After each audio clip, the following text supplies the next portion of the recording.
என்னுடைய எல்லா பாவங்களையும் அவர் எனக்காக சிலுவையில் ஏற்றுக்கொண்டார். இந்த நியாயப்பிரமாணத்தின் சாபத்திலிருந்து என்னை நீங்களாக்கி என்னை அவர் மீட்டு கொண்டார்.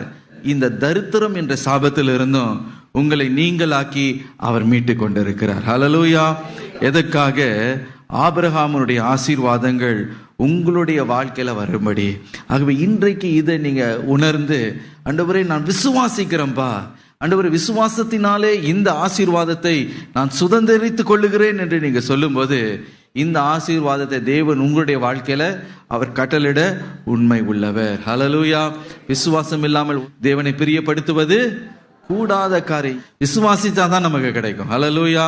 இன்னைக்கு விசுவாசிப்பீங்கன்னா இந்த இடத்துல, இந்த நாளில் தேவன் இன்றைக்கு உங்களுடைய வாழ்க்கையில் இருக்கிற இந்த தரித்திரம் என்ற சாபத்தை அவர் முற்றிலும் முறிக்க அவர் வல்லமை உள்ளவர். ஹல்லேலூயா.